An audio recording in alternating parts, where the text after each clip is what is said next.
అందరికీ నమస్తే అండి. జగన్మోహన్ రెడ్డి గారు అనే వ్యక్తులు ఇద్దరు ఉంటారేమో బహుశా. ఎందుకంటే ఆయనకు అనుకూలమైన నిబంధన చెప్పినప్పుడు ఒక జగన్మోహన్ రెడ్డి, ఆయనకు వ్యతిరేకమైన నిబంధన చెప్పినప్పుడు ఇంకో జగన్మోహన్ రెడ్డి గారు, లేదా అధికారంలో ఉన్నప్పుడు ఒక రకమైన జగన్మోహన్ రెడ్డి గారు, అధికారం కోల్పోయినప్పుడు మరో రకమైన జగన్మోహన్ రెడ్డి గారు. ఇవి బహుశా రెండు ఉంటాయేమో, రెండు తలకాయలు రెండు నాలుకలు ఉంటాయేమో. చంద్రబాబు గారికి రెండు నాలుకలు అంటారు. బహుశా జగన్మోహన్ రెడ్డి గారికి రెండు తలకాయలు ఉంటాయో, రెండు మైండ్లు ఉంటాయో, రెండు నాలుకలు ఉంటాయో, ఏముంటాయో వాళ్ళే ఆలోచించుకోవాలి. ఎందుకంటే ఇందాక జగన్మోహన్ రెడ్డి గారు ఒక లేఖ రాశారు స్పీకర్ గారికి. ఆ లేఖలో ఏం పేర్కొన్నారంటే 10% సీట్లు ఉంటేనే ప్రతిపక్ష హోదా దక్కాలని చట్టంలో లేదు, సో మీరు మాకు ప్రతిపక్ష హోదా ఇవ్వచ్చు ప్రజా సమస్యలు ప్రస్తావించడానికి, అది ఇది అన్నారు.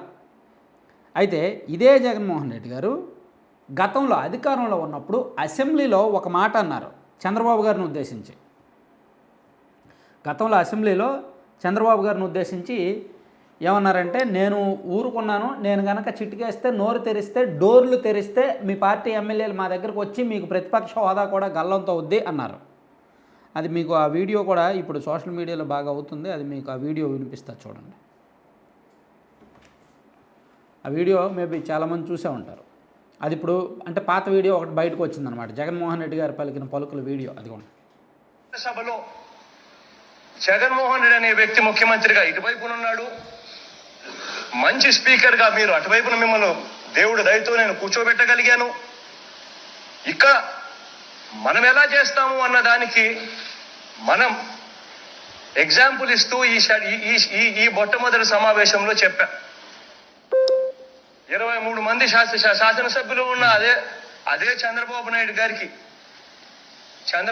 గారి ప్రతిపక్ష హోదా స్టేటస్ కూడా వచ్చి ఉండేది కాదు, అలా ఉండేవాడు కూడా కాదు. అర్థమైంది కదా, చంద్రబాబు నాయుడు గారికి ప్రతిపక్ష స్టేటస్ కూడా వచ్చి ఉండేది కాదు, అలా కూర్చొని ఉండేవాడు కాదు అని ఆయన అధికారంలో ఉన్నప్పుడు సీఎంగా ఉన్నప్పుడు మాట్లాడాడు. మరి ఇప్పుడేమో రూల్స్ చెప్తున్నాడు, ప్రతిపక్ష హోదాకి రూల్స్ ఏమీ లేవు, 10% సీట్లు అనేది రూల్ ఏమీ లేదు, చట్టంలో ఎక్కడా లేదు, కాబట్టి మాకు ప్రతిపక్ష హోదా ఇవ్వండి అని రూల్స్ చెప్తున్నారు. మరి అధికారంలో ఉన్నప్పుడు ఎందుకు ఈ డైలాగులు కొట్టాలి? సో ఇక్కడ జగన్మోహన్ రెడ్డి గారు దొరికిపోతున్నారు. తప్పులు చేసి దొరకకపోవడం రాజకీయంలో ప్రతి ఒక్కడు తప్పులు చేస్తాడు, నేరాలు చేస్తాడు, ఘోరాలు చేస్తాడు, పాపాలు చేస్తాడు, అరాచకాలు చేస్తాడు, ఆకృత్యాలు అన్నీ చేస్తారు. కానీ చాలా ఈజీగా దొరికిపోతున్నారు వైసీపీ. వాళ్ళకి 11 సీట్లు రావడానికి అదే కారణం. చిన్నపిల్లలు కాస్త కామన్ సెన్స్, కాస్త లోకజ్ఞానం ఉన్న ప్రతి ఒక్కడికి జగన్మోహన్ రెడ్డి గారి పరిపాలన ఎంత వరస్ట్ అనేది అర్థమైపోయింది. సరే, ఇప్పుడు ఈరోజు లెటర్ ఎందుకు రాశారు ఇంతకీ స్పీకర్ గారికి? అందులో ఒక అంతరార్థం ఉంది, అందులో ఒక ఇంటెన్షన్ ఉంది, ఉద్దేశం ఉంది. ఆ ఉద్దేశం ఏమిటంటే అసెంబ్లీకి రావడం ఇష్టం లేదు, సో డైరెక్ట్గా మేము అసెంబ్లీకి రాము అని చెప్తే బాగోదు, ప్రజలు ఊరుకోరు, తప్పుకు దొరికిపోతారు. సో ఇప్పుడు ఏంటి సాకు?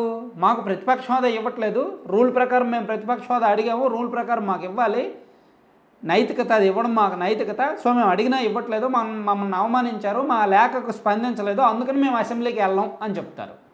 సో అది అంటే జగన్మోహన్ రెడ్డి గారు అసెంబ్లీకి రావడం ఎగ్గొట్టడానికి ఇది సాక్ అయి ఉంటుంది. నాకు తెలిసినంత వరకు నెక్స్ట్ 5 years వైసీపీ వాళ్ళు అసెంబ్లీకి రారు. ఒకవేళ వైసీపీ వచ్చిన జగన్మోహన్ రెడ్డి గారు వచ్చే అవకాశం లేదు. ఆ విషయం మొన్న ఆయన ప్రమాణ స్వీకారం చేసిన రోజే మనకు అర్థమైంది. జస్ట్ ప్రమాణ స్వీకారం చేయడానికి వచ్చి ప్రమాణ స్వీకారంలో కూడా తడబడి మొహం అంతా మార్చుకుని నేరుగా తన ఛాంబర్కి వెళ్ళిపోయారు తప్ప అసెంబ్లీలో ఒక 5 నిమిషాలు కూడా గడపల. సో ఆ రోజే అర్థమైంది జగన్మోహన్ రెడ్డి గారు అసెంబ్లీకి రారు. ఎందుకు వస్తారు? గతంలో వాళ్ళకి 151 మంది ఎమ్మెల్యేలను గెలిపించినప్పుడు ప్రజలు అసెంబ్లీలో ప్రతిపక్షాలను హేళన చేయడానికి వాళ్ళకి టైం సరిపోయింది. వాళ్ళ భజన వాళ్ళు చేసుకున్నారు, ఎదుటి వాళ్ళని హేళన చేశారు, వ్యక్తిత్వ హననం చేశారు అసెంబ్లీలో. సో వాళ్ళు చేసిన పాపాలు వీళ్ళు ఖచ్చితంగా గుర్తు చేస్తారు, ఖచ్చితంగా వీళ్ళు అసెంబ్లీలో వాళ్ళని టార్గెట్ చేస్తారు, రిప్లై ఇస్తారు.